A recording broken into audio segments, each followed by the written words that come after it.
Analyse du 18 janvier. Bon. La nouvelle du jour, c'est que Trump vient de lancer sa crypto. Hier soir, vers 17h, 16h, 17h. J'ai reçu la nouvelle vers 17h30, 18h, que Trump avait lancé sa crypto. Mais bon, si on regarde bien, il faut voir que 80%, c'est-à-dire que si on fait la différence entre le FDV et le market cap, on a environ 20 milliards. Maintenant, ça veut dire que 20 milliards est détenu par les insiders. Donc, il y a une pression de la part des vendeurs qui a une valeur d'environ 20 milliards. Et ça, c'est surtout pas une bonne nouvelle à avoir. Donc, il vaut mieux rester prudent par rapport à ça. Si jamais vous investissez dans la crypto de Trump, il vaut mieux investir une petite somme pour le moment. Voilà. Bon, on revient au marché. Ensuite, ce qui est intéressant, c'est qu'on a cassé ce niveau-là. Maintenant, on n'a toujours pas fait de pullback, c'est-à-dire un higher low. Donc, il y a des probabilités qu'à un moment donné, on fasse un higher low. Pour l'instant, comme on peut voir, cette zone-là arrive à tenir. On est venu tester cette zone-là une fois, mais pour l'instant, elle arrive à tenir. Et comme j'ai dit, on n'a toujours pas formé de higher low.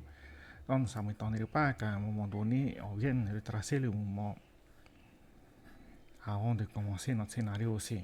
Voilà. Bon, bien sûr, l'autre scénario qu'il ne faut surtout pas faire, c'est venir dans cette zone consolidée. Parce que sinon, on risque de prendre beaucoup plus de temps à reprendre un scénario haussier. Voilà.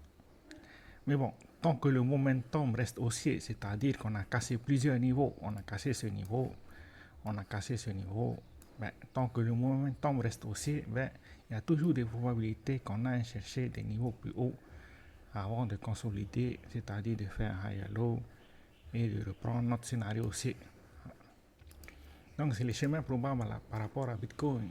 Mais voilà. Trump a lancé sa crypto sur la blockchain de Solana.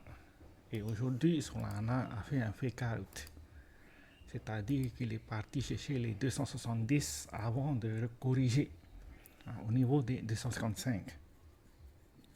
Mais bon, Solana reste intéressant par rapport à la suite. D'ailleurs, on avait vu ça cette semaine. Comme quoi Solana a commencé à être intéressant. Si on regarde en daily, on peut voir qu'on a essayé de former un nouveau sommet. Par exemple, ça, c'était le sommet qu'on avait fait fin novembre. Aujourd'hui, on est venu attraper la liquidité. Maintenant, il va falloir confirmer. C'est-à-dire que si on peut clôturer au-dessus de la bougie qu'on a là ici, si je marque la bougie, ça fait ça. Donc, il y a un fort momentum aussi par rapport à Solana. Mais le problème qu'il y a, c'est qu'on a laissé des gaps à ce niveau-là. Donc, ça ne m'étonnerait pas qu'à un moment donné, on vienne combler les gaps avant de reprendre un scénario aussi. Voilà. Donc, il faut rester prudent par rapport à ça. Pour se positionner, il fallait au moins se positionner à la cassure de ce niveau-là.